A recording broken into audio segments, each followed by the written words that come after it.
ମା କ'ଣ କରୁଛୁ ସେ? ଏଟା ଦୋସା ମାନେ କେତେ ପତଳା ସେ ମା ବନଉଛି, ମାନେ ମୋ ଜୀବନ 7 ଜନ୍ମ ଗଲେ ବି ମୁଁ ଏମିତି ବନେଇ ପାରିବିନି। ଦେଖନ୍ତୁ କେତେ ସୁନ୍ଦର ସେ ମାନେ କେତେ ମାନେ ଇଏରେ ବନଉଛି। ମୋତେ ତ ବିଲକୁଲ ଆସିବନି, ଆଉ ସଇଲା କଥା। ମୋତେ ଖାଲି ଖାଇବା ଆସିବ।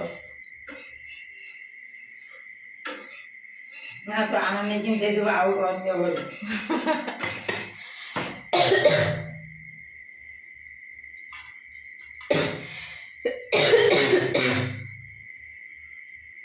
ଏତେ ପତଳା ମାନେ କେମିତି ବନଉଛୁ? ସେ ଯୋଉ ମାନେ ମୋର ତ ଉଠି ଯାଉଛି, ତୋର କେମିତି ପୁରା ମାନେ ବଢ଼ିଆ ଉଠୁଛି।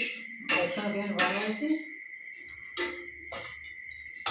ମାନେ ସେ ଗୋଟେ ବାଇକ ଏଟା କ'ଣ ଦେଖ, ସେ ଯନ୍ତ୍ରଟା ଟିକେ ଦେଖା ମତେ, ଯୋଉଟା ନେସୁଛୁ ସେଇଥିରେ।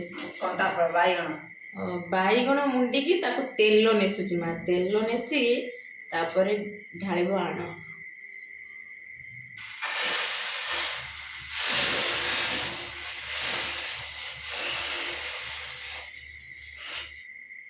କେତେ ପତଳା କେତେ ସୁନ୍ଦର ମାନେ ବନୁଛି।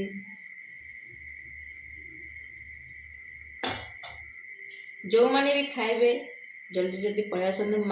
ମାନେ ମା ହାତ ରନ୍ଧାର ସେ ଯେକୌଣସି ଜିନିଷ ବହୁତ ଟେଷ୍ଟ ଲାଗେ। ମାନେ ଗୋଟେ କଥା ନାହିଁ, ମା ଯେମିତି ବି ବନେଇ ଦିଅନ୍ତି ବହୁତ ସୁନ୍ଦର ଲାଗେ। ଆଉ କାହା ମାନେ କେଉଁ ମାନଙ୍କୁ ମା ହାତର ରନ୍ଧା ଖାଇବା ସବୁ ଟେଷ୍ଟ ଲାଗେ। ମୋତେ ତ ବହୁତ ଭଲ ଲାଗେ କି ମୁଁ ଏମିତି ମୋ ମା ହାତରେ ଖାଇବା ପାଇଁ ହେଲେ ମୋତେ ବାହାନା ଖୋଜିବା ପାଇଁ ପଡ଼େ। ମା ଆଜି ଟିକେ ତୁ ବନେଇ ଦେ, ତୋ ହାତରେ ଖାଇବା ପାଇଁ ଇଚ୍ଛା ହେଉଛି। ବିରି ପିଠା ତ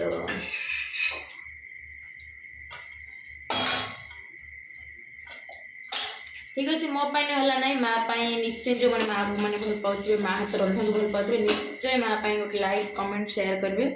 ରହିଲି, ବାଏ ବାଏ, ରାଧେ ରାଧେ, ହରେ କୃଷ୍ଣ।